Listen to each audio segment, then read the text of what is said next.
Hello everyone, welcome और welcome back to आपका अपना यूट्यूब चैनल नीट जी मास्टर क्लास। सो मेरे बच्चों, आज के इस वीडियो लेक्चर में हम बात करेंगे फंक्शंस ऑफ द ट्यूब्यूल्स की।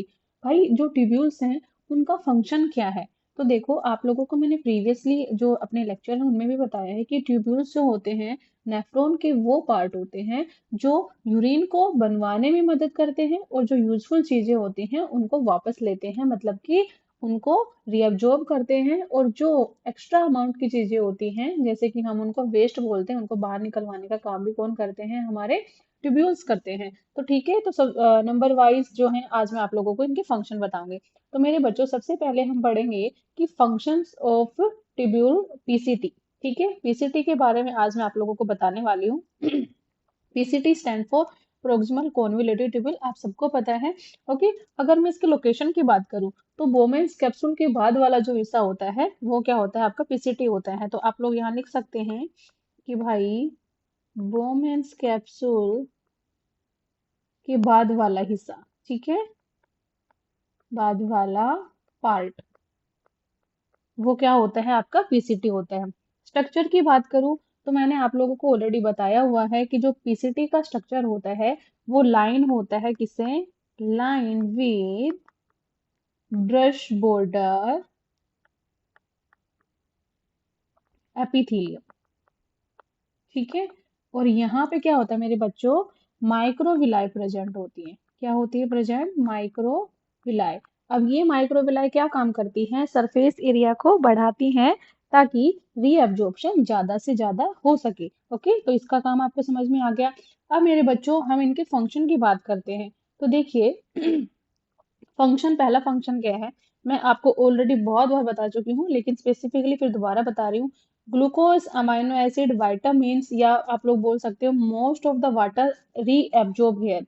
पीसीटी वो हिस्सा होता है जहाँ पे सबसे ज्यादा रीएब्जॉर्प्शन होती है वाटर की, या आप लोग बोल सकते हैं 70 से 80% इलेक्ट्रोलाइट जो होते हैं मेरे बच्चों, यहीं पे वो एब्जॉर्ब होते हैं, ठीक है। और ये एक तरीके की क्या होती है मेरे बच्चों? सेलेक्टिव रीअब्जॉर्प्शन होती है, मतलब कि यूजफुल चीजें जो है दोबारा से क्या है? रीअब्जॉर्ब हो जाती हैं। ओके, सिक्रेशन भी होता है यहाँ पे। किसका सिक्रेशन होगा यहाँ पे? हाइड्रोजन आयन का। और आपका अमोनिया होता है, उसका होता है सिक्रेशन। मतलब कि आप लोगों को यहाँ पे दो मेन पॉइंट याद रखने हैं। क्या? सेलेक्टिव रीअब्जॉर्प्शन हुआ है, किनका हुआ है? आपके ग्लूकोज का, अमाइनो एसिड का, विटामिन्स का, और आपके मोस्ट ऑफ द जो क्या बोलते हैं न्यूट्रिएंट्स हो गए, है ना, आपका NaCl हो गया, बाइकार्बोनेट आयन हो गए, ये सारी चीजें क्या होती हैं यहाँ पे? रीअब्जॉर्ब हो जाती हैं। सिक्रेशन इन दो चीजों का होगा, हाइड्रोजन आयन का और अमोनिया का। ओके, अगर मैं मेरे बच्चों इसका रोल मैं बताऊं तो आप लोग क्या बोलेंगे कि जो पीसीटी होता है वो यूरिन को हाइपोटोनिक बनाता है। तो आप लोग क्या लिखेंगे कि पीसीटी यूरिन को क्या बनाता है? हाइपोटोनिक बनाता है। ठीक है, समझ में आ गया? यस मैम, समझ में आ गया। और ये ब्लड का वॉल्यूम और पीएच को रेगुलेट भी करता है। और क्या लिखेंगे? और रेगुलेट ब्लड पीएच और ब्लड वॉल्यूम। यस मेरे बच्चों, आगे बढ़ते हैं। दूसरा अपना आता है लूपोफेनेले के बारे में। तो लूपोफेनेले जो है मेरे बच्चों, इसके दो पार्ट है, ठीक है। आप सबको पता है इसके दो पार्ट है। कौन कौन से पार्ट हैं? एक होता है डिसेंडिंग लिम्ब और एक होती है आपकी असेंडिंग लिम्ब, ठीक है। यस मैम, समझ में आ गया। अगर मैं इसके फंक्शन की बात करूँ तो अभी हमने बोला कि भाई इसके दो पार्ट है, डिसेंडिंग लिम्ब भी है और एक असेंडिंग लिम्ब है। तो वन बाय वन करके हम इनके बारे में रीड आउट करेंगे। तो सबसे पहले हम पढ़ेंगे डिसेंडिंग लिम्ब के बारे में। तो भाई, ये जो होती है डिसेंडिंग लिम्ब, ये वाटर के लिए क्या होती है? परमिएबल होती है, मतलब कि वाटर को ये अपने जो है रिअब्जॉर्ब करवा लेती हैं, ठीक है। लेकिन सोल्ट्स के लिए इम्परमिएबल होती है मेरे बच्चों। सोल्ट्स हो गए, या फिर आप इसको दूसरा नाम दे सकते हैं किसका? इलेक्ट्रोलाइट्स का, ठीक है। इलेक्ट्रोलाइट्स के लिए क्या होती है? इम्परमेबल होती है। तो आप लोग बोलेंगे कि यहाँ वाटर बाहर रिअब्जॉर्ब हो जाता है तो फिल्ट्रेट क्या बनेगा आपका? कंसंट्रेटेड बनेगा। मतलब कि इसने वाटर के लिए परमिबिलिटी दिखाई, तो वाटर को ये ज्यादा से ज्यादा क्या करेगी? रिअब्जॉर्ब करेगी। तो रिअब्जॉर्ब करेगी तो जो आपका फिल्ट्रेट है वो क्या बनेगा? कंसंट्रेटेड बनेगा, ठीक है। तो आप लिखिए, यहाँ लिखिए कि वाटर यहाँ पे क्या होगा? रिअब्जॉर्ब होगा ठीक है।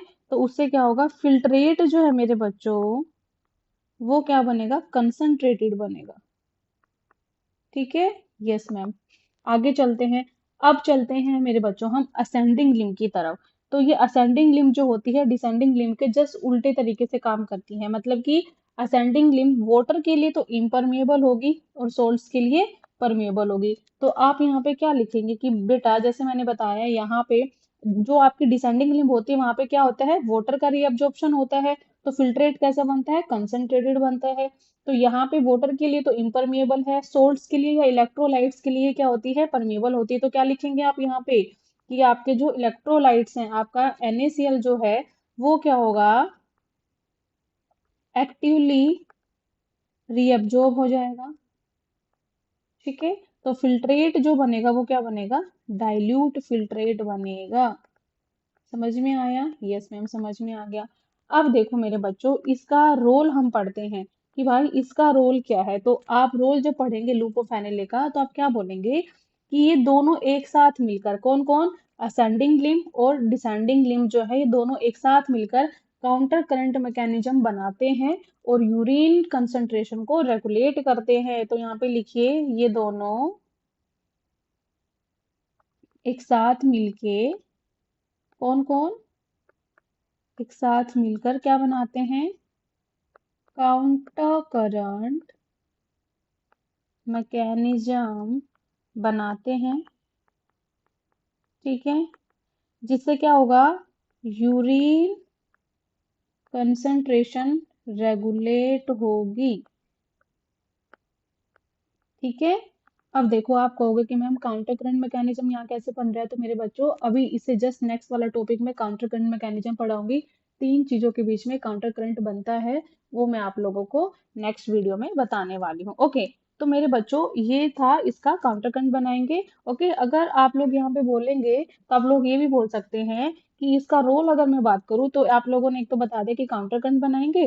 ठीक है। दूसरा बोल देंगे कि ऑस्मोटिक ग्रेडियंट क्रिएट करते हैं मेडुला में, जो वाटर बैलेंस मेंटेन करता है। ठीक है। चलो नेक्स्ट मेरे बच्चों हम पढ़ने वाले हैं डीसीटी के बारे में। ठीक है। तो डीसीटी जो होता है डिस्टल कॉन्वोल्यूटेड ट्यूब्यूल, इसके फंक्शन क्या है, यहाँ पे मेरे बच्चों सेलेक्टिव सिक्रीशन होती है। सेलेक्टिव सिक्रीशन किसकी होगी, यहाँ पे पेंसिल क्यों बंद हो गई ये, यस, सेलेक्टिव सिक्रीशन होता है किसका, हाइड्रोजन आयन का, पोटेशियम आयन का और आपका अमोनिया आयंस का।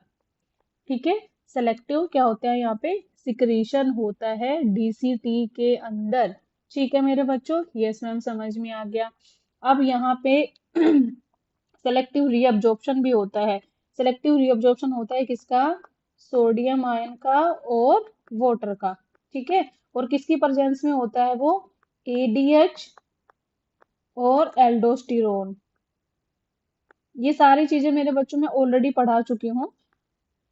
आपका एडीएच और एल्डोस्टिरोन जो होता है वो मिलके काम करता है यहाँ पे। ठीक है। सेलेक्टिव रीअब्जॉर्प्शन होती है, मतलब कि जो डीसीटी है आपका, उसको अगर कोई हार्मोन जो है, अगर उसको आके बोलता है कि भाई काम करना है, तभी वो काम करता है यहाँ पे। ठीक है मेरे बच्चों।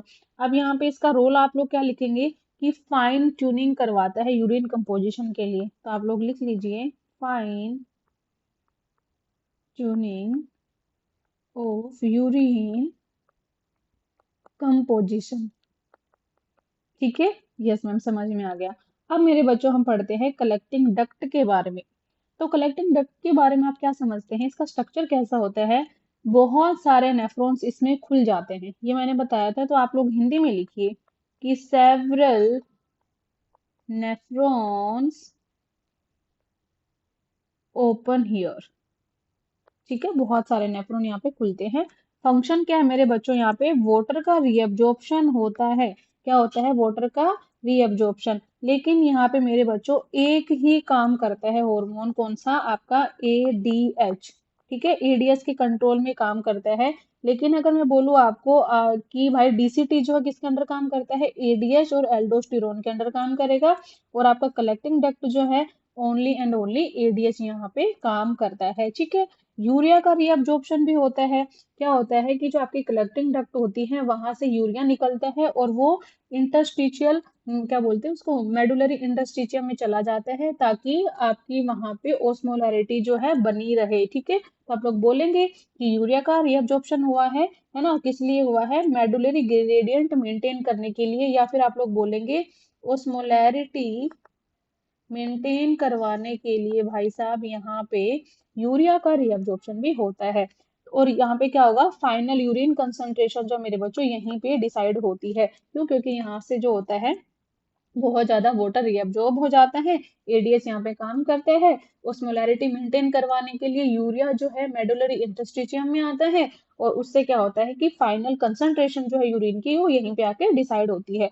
तो आप लोग क्या बोलेंगे इसका रोल, अगर आप लोग लिखना चाहें तो आप लोग बोल दीजिए कि final modification of urine before excretion, ठीक है। क्या लिखेंगे, final modifications of urine before excretion, ठीक है। समझ में आ गया? यस मैम, समझ में आ गया। चलो मैं एक बार आप लोगों को इसकी समरी जो है एक बार दोबारा से बता देती हूँ इन शॉर्ट, फिर हम उसके एनसीईआरटी लाइन टू लाइन पढ़ेंगे, जो डायग्राम दिया गया है वो भी पढ़ेंगे। पीसीटी क्या करती है मेरे बच्चे, मैक्सिमम रीअब्जॉर्प्शन करती है। यस मैम, समझ में आ गया, मैक्सिमम रीअब्जॉर्प्शन करती है। लूप ऑफ एनएलए क्या करती है, कंसंट्रेशन ग्रेडियंट बनाती है कि नहीं बनाती है। इसकी असेंडिंग या डिसेंडिंग लिंक जो होती है काउंटर करंट मैकेनिज्म में पार्टिसिपेट करती है, ठीक है। डीसीटी क्या करती है मेरे बच्चे, यहाँ पे आयनिक और एसिड बेस बैलेंस बनता है, ठीक है। यहाँ पे आपका कौन कौन काम करता है, एडीएच और एल्डिस्टेरोन यहाँ पे काम करता है। दूसरा मैंने क्या बताया था आप लोगों को यहाँ पे, कि यहाँ पे सेलेक्टिव सिक्रीशन होता है hydrogen ion, potassium ion, ammonium ion का, और सेलेक्टिव रीअब्जॉर्प्शन होता है सोडियम और वाटर का, ओके। और आपकी कलेक्टिंग डक्ट जो होती हैं वो क्या डिसाइड करती हैं, फाइनल यूरिन की कंसंट्रेशन को डिसाइड करती हैं। तो ये तो हो गया मेरे बच्चों नोट्स के लिए, ताकि आप लोगों को सारी चीजें जो है बहुत अच्छे तरीके से याद हो जाए। चलो अब मैं आप लोगों को ले चलती हूँ एनसीईआरटी के टॉपिक पे। एक बार हम लोग देख लेते हैं कि भाई जो मैंने लिखवाया है आप लोगों को क्या वो एनसीईआरटी में मेंशन है कि नहीं है, ठीक है। तो आप लोग मेरे साथ जो है एनसीईआरटी एक बार रीड आउट कर लीजिए, फिर मैं आप लोगों को एक बार ये डायग्राम भी समझा दूंगी कि इस डायग्राम में क्या क्या दिखाया गया है। चलो एक बार रीड आउट करते हैं। देखो मेरे बच्चे,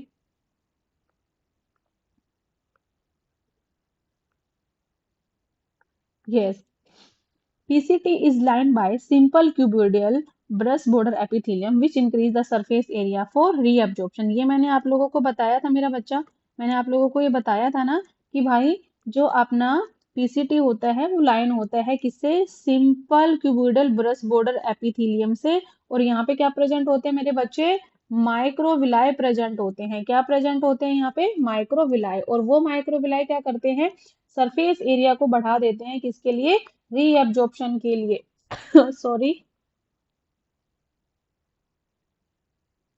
यस मेरे बच्चों। तो वो क्या करेंगे, उसको सरफेस एरिया को बढ़ा देंगे।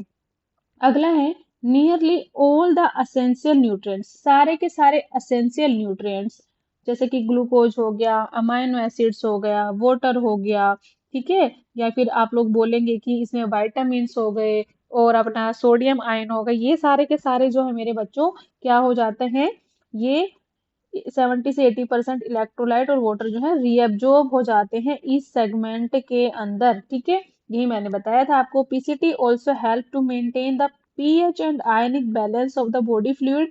ये भी हमने बात करी थी, क्या करता है, ब्लड की वॉल्यूम और पीएच जो होती है उसको मेंटेन करके रखता है बाय सेलेक्टिव सिक्रेशन ऑफ, किसका सिक्रेशन करवा के, हाइड्रोजन आयन और अमोनिया का, किसके अंदर, फिल्ट्रेट के अंदर, and bye absorption of bicarbonate ion from it. ये समझ में आ गया, बहुत आसान था। अगला है मेरे बच्चे हेनेल्स लूप के बारे में। तो reabsorption is minimum in its ascending limb, कि भाई जो रीअब्जॉर्प्शन होता है असेंडिंग लिम्ब के अंदर मेरे बच्चों कम होता है, ठीक है, मिनिमम होता है, ओके।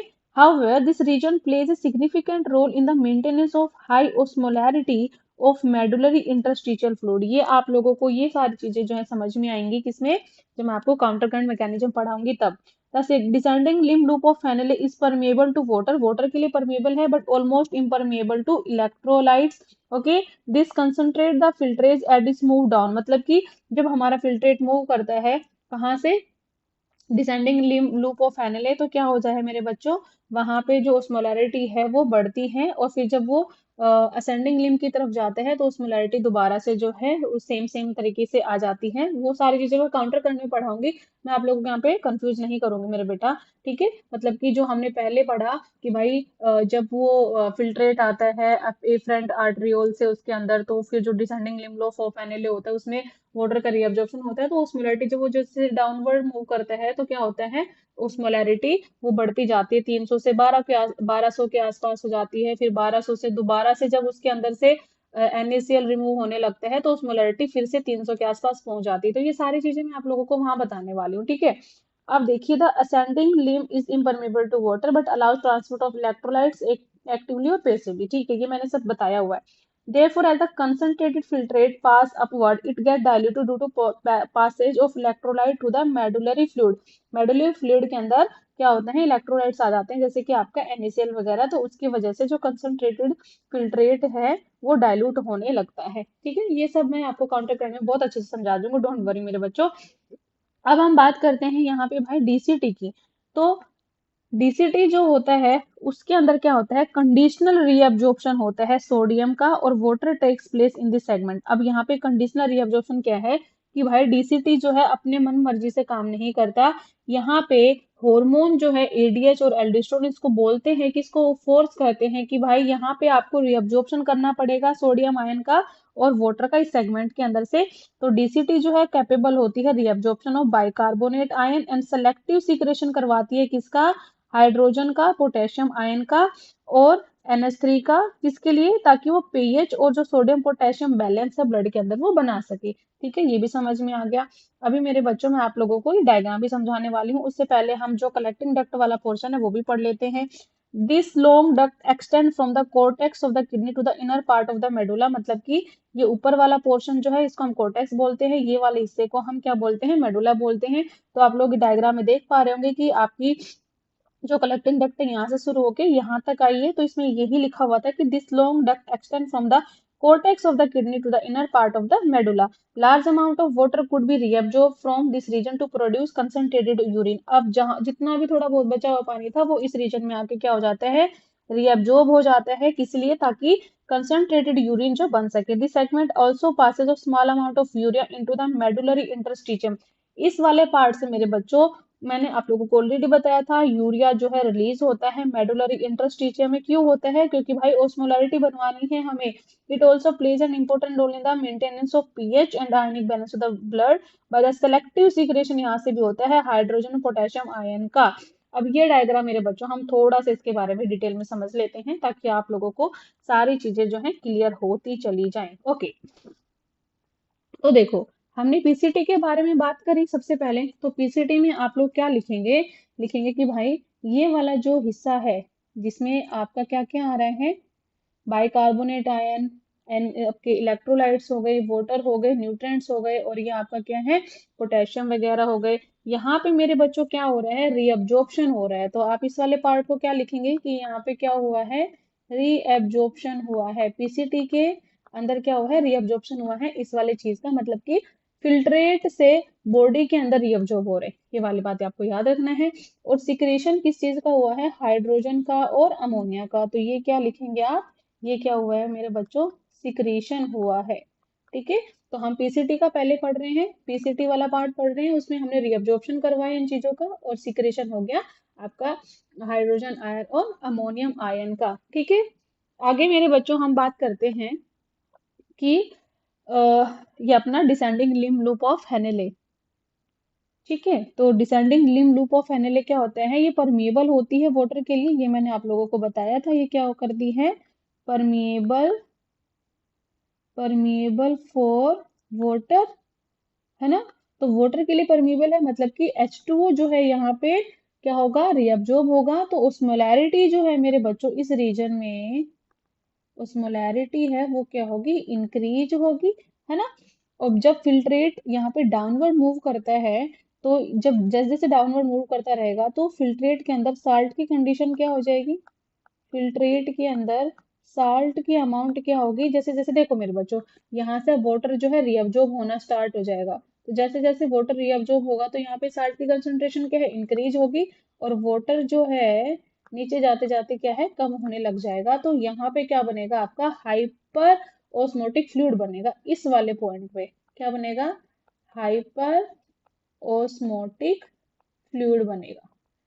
ठीक है, ये वाला जो पॉइंट है यहाँ पे आके ये क्या हो जाएगा, फिल्ट्रेट के अंदर साल्ट की अमाउंट ज्यादा होने लगेगी और वाटर क्या है, कम होने लगेगी। और जैसे ही ये फिल्ट्रेट मूव करेगा जो आपकी ascending limb loop of Henle है उसकी तरफ, तो यहाँ पे हमें क्या सीखा था हमने कि भाई साहब ये जो अपनी असेंडिंग लिम्ब लूप ऑफ एनएलए होती हैं ये क्या करती हैं, सोल्ट के लिए परमेबल होती हैं और वाटर के लिए नहीं होती। तो यहाँ से अब क्या होगा, जैसे जैसे सोल्ट निकलना स्टार्ट करेगा, अब यहाँ से सोल्ट निकलना स्टार्ट करेगा तो क्या होगा मेरे बच्चों, वाटर की अमाउंट जो है फिर से बढ़ने लगेगी और सोल्ट की कंसंट्रेशन जो है रीअब्जॉर्ब होती चली जाएगी। ओके, ये सारा हो गया। अब हम बात करते हैं डीसीटी के बारे में। तो मेरे बच्चों डीसीटी के अंदर जो है क्या होगा, यहाँ पे NaCl वाटर और आपके बाइकार्बोनेट आयन और एक और यहाँ पे नहीं लिखा हुआ है क्या, सोडियम आयन, ये सारे के सारे क्या होते हैं, रीअब्जॉर्ब होते हैं। ठीक है, ये क्या होंगे, रीअब्जॉर्ब होंगे। और यहाँ पे कौन सा हार्मोन काम करता है, ADH प्लस आपका एल्डेस्टिरोन, ये दोनों हार्मोन मिलके यहाँ पे क्या करवाते हैं, रीअब्जॉर्प्शन करवाते हैं। और सिक्रेशन यहाँ पे क्या किस किस की होती है, पोटेशियम और हाइड्रोजन आयन की यहाँ पे क्या होती है, सिलेक्टिव सिक्रेशन हो जाती है। ठीक है, समझ में आया, यस मैम समझ में आ गया, है ना। अब यहाँ पे जो कलेक्टिंग डक्ट है मेरे बच्चों, कलेक्टिंग डक्ट के अंदर कौन सा हार्मोन काम करेगा, आपका हार्मोन काम करता है ADH ओनली। ठीक है, ADH हार्मोन यहाँ पे काम करेगा। ठीक है, और हमने क्या पढ़ा था यहाँ पे कि ज्यादा से ज्यादा वाटर जो है यहाँ इस कंडीशन में क्या हो जाएगा, रीअब्जॉर्ब हो जाएगा। और रीअब्जॉर्ब किस लिए होगा, ताकि यूरिन जो है मेरे बच्चों वो कंसंट्रेटेड बन सके, है ना। और यहाँ से यूरिया भी रिलीज आउट होता है किसमें, ये जो ये वाला रीजन देख रहे हैं इसको हम बोलते हैं मेडुलरी इंटरस्टिशियम, क्यों होता है, और यूरिया क्या करवा देगा यहाँ पे, ओस्मोलैरिटी बनवाता है ना, ताकि ओस्मोलैरिटी जो है बनी रहे, इसीलिए यहाँ से यूरिया भी थोड़ा सा अमाउंट में क्या होता है, रीअब्जॉर्ब होता है। तो मेरे बच्चों ये थे फंक्शन आपके इसके बारे में, आपके जो ट्यूब्यूल्स हैं उनके, PCT, DCT, limb loop of Henle and आपका कलेक्टिंग डक्ट। होप सो आपको बहुत अच्छे तरीके से सारी चीजें क्लियर हो गई होंगी। फिर भी कोई डाउट रह जाता है तो please let me know in the chat box या कमेंट सेक्शन, मैं आप लोगों को वहां पे और अच्छे तरीके से बताने की कोशिश करूंगी। नेक्स्ट टॉपिक मेरे बच्चों आएगा काउंटर करंट मैकेनिज्म पे, एंड देन उसके बाद में काउंटर करंट के बाद में जो भी आपके अदर टॉपिक रहे हैं, जैसे कि आप हो गया रेगुलेशन ऑफ किडनी फंक्शन, सबसे इंपॉर्टेंट टॉपिक आता है एक और, जिसके अंदर हम रास मैकेनिज्म वगैरह पढ़ेंगे कि भाई रेगुलेशन कैसे तरीके से होता है, मिक्चुरेशन क्या होता है, ये भी मैं बताने वाली हूँ आप लोगों को नेक्स्ट, मतलब कि अभी जो भी आगे वीडियो जाएंगे पूरा उसमें हम चैप्टर को कंप्लीट कर लेंगे। So thank you for watching, अगर कोई भी डाउट लगता है तो मुझे प्लीज बता देना। Okay, bye bye.